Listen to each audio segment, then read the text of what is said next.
Indian blogger নন্দিনীর আরও একটি ভিডিওতে সকলকে স্বাগত। বন্ধুরা, আশা করি সবাই ভালো আছেন, সুস্থ আছেন। মা ষষ্ঠী দেবীর অশেষ কৃপা পেতে কমেন্ট বক্সে অবশ্যই লিখুন জয় মা ষষ্ঠী। আজকের পর্বের বিষয় হলো 2025 সালে বাংলার 1431 বঙ্গাব্দে শীতল ষষ্ঠী কবে? 3রা ফেব্রুয়ারি নাকি 4ঠা ফেব্রুয়ারি পড়েছে শীতল ষষ্ঠী? জেনে নিন পঞ্জিকা অনুসারে সঠিক সময়সূচি, শীতল ষষ্ঠীর ব্রত পালনের নিয়ম এবং এর সাথে আরও জেনে নেব গোটা সেদ্ধ পুজোর নিয়মাবলী। এই সব কিছুই থাকছে আজকের এই ভিডিওতে। ভিডিওটির মূল পর্বে যাব তার আগে ইন্ডিয়ান ব্লগার নন্দিনী চ্যানেলটিকে সাবস্ক্রাইব করে পাশে থাকা বেল আইকনটি প্রেস করার অনুরোধ রইল, যাতে সকল ভিডিওর নোটিফিকেশন আপনারা খুব সহজেই পেয়ে যান। তো চলুন শুরু করা যাক আজকের ভিডিও। বাঙালির 12 মাসে 13 পার্বণের মধ্যে শীতল ষষ্ঠী একটি বিশেষ উৎসব। সরস্বতী পুজোর পরদিন পালিত হওয়া এই উৎসবটি বাঙালি সমাজে বেশ জনপ্রিয়। শীতল ষষ্ঠীর দিনে বাড়িতে রান্না করা হয় না, বরং আগের দিন রান্না করা খাবার গরম না করেই খাওয়া হয়। এই দিন বাড়িতে উনুন জ্বালানো যায় না। জেনে নিন এই পুজো কবে পড়েছে এবং এর সঙ্গে আরও জানুন এই পুজোর গুরুত্ব এবং পদ্ধতি। শীতল ষষ্ঠীতে শিলনোড়ার পুজো করা হয়। শিলের গায়ে শাড়ি পরিয়ে চোখ মুখ এঁকে দেওয়া হয়। এই দিন বাঁশপাতা, জোড়া কলা, সজনে ফুল দিয়ে শিলনোড়া সজ্জিত করা হয়। শীতল ষষ্ঠীর দিনে গোটা সেদ্ধ খাওয়া হয়। গোটা সেদ্ধ বাঙালিদের একটি অতি জনপ্রিয় খাবার। এবার জেনে নেব 2025 সালে বাংলার 1431 বঙ্গাব্দে শীতল ষষ্ঠী কবে অনুষ্ঠিত হতে চলেছে। 3রা ফেব্রুয়ারি নাকি 4ঠা ফেব্রুয়ারি জেনে নেব পঞ্জিকা অনুসারে সঠিক সময়সূচি, শীতল ষষ্ঠীর ব্রত পালনের নিয়মাবলী এবং এর সাথে আরও জানব গোটা সেদ্ধ পুজোর নিয়ম। 2025 সালে বাংলার 1431 বঙ্গাব্দে শীতল ষষ্ঠী পূজা হবে 3রা ফেব্রুয়ারি।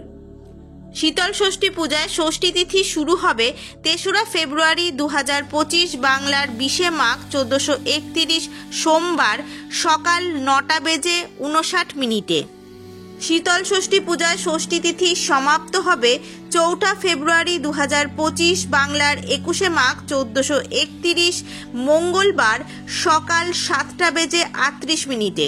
এবার জানব শীতল ষষ্ঠী ব্রত পালনের নিয়ম। শীতল ষষ্ঠীর দিন বাড়িতে কোনো রান্না করা হয় না। শীতল ষষ্ঠীর দিন বাড়িতে উনুন জ্বালানো হয় না। শীতল ষষ্ঠীর দিন গোটা সেদ্ধ খাওয়া হয়। শীতল ষষ্ঠীর দিন শিলনোড়ার পুজো করা হয়। শীতল ষষ্ঠী বাঙালির একটি প্রাচীন এবং গুরুত্বপূর্ণ উৎসব। এই উৎসব বাঙালি জীবনে ধর্মীয়, সামাজিক এবং সাংস্কৃতিক গুরুত্ব বহন করে। শীতল ষষ্ঠী বাঙালির ঐতিহ্যের একটি অবিচ্ছেদ্য অংশ। এই পুজোর বিরাট গুরুত্ব রয়েছে। গ্রাম বাংলার বহু জায়গায় এই পুজো এখনো মহা সমারোহে পালন করা হয়, তাই এই পুজোর এখনো প্রচুর চল রয়েছে। এবার জেনে নেব গোটা সেদ্ধ পুজোর নিয়মাবলী। গোটা সেদ্ধ বানানোর একটি নির্দিষ্ট নিয়মাবলী আছে। নতুন মৌসুমি শাকসবজি যেমন শীষ পালং, গোটা মুগ, গোটা বেগুন, গোটা শিম, গোটা কড়াইশুঁটি, টোপা কুল, সজনে ফুল দিয়ে তৈরি হয় এই গোটা সেদ্ধ। সরস্বতী পুজোর পর বিকেলে পরিষ্কার পরিচ্ছন্ন হাঁড়িতে করে চাপানো হয় গোটা সেদ্ধ। অনেকে মশলাও দিয়ে থাকেন। সবজিগুলো ফুটে গেলে রান্না হয়ে যায় অতি সহজেই।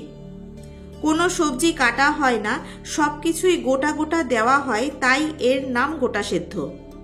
শীতল ষষ্ঠীর দিন আগে বাড়িতে শিলনোড়ার পুজো করা হয়। টক দইয়ের ফোঁটা দেওয়া হয় শিলনোড়াতে। তারপর সেই টক দই ছড়িয়ে দেওয়া হয় গোটা সেদ্ধর ওপরে। তারপর এটি হয়ে ওঠে ভোজনের উপযুক্ত। এই গোটা সেদ্ধ অত্যন্ত সহজপাচ্য। এটি শুধু এই দিনের জন্যই নয়, যে কোনো সময়ের জন্য এটি পুষ্টিকর খাদ্য। যেমন স্বাদ তেমনি গুণ। আজকের ভিডিওটি আপাতত এই পর্যন্তই।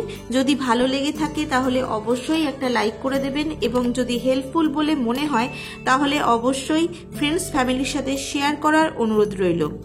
সরস্বতী পুজো সংক্রান্ত ভিডিও আমার চ্যানেলে অলরেডি রয়েছে, যদি প্রয়োজন মনে হয় তাহলে দেখে নিতে পারেন। সবাই খুব ভালো থাকবেন, সুস্থ থাকবেন। দেখা হচ্ছে আবার আগামী পর্বে।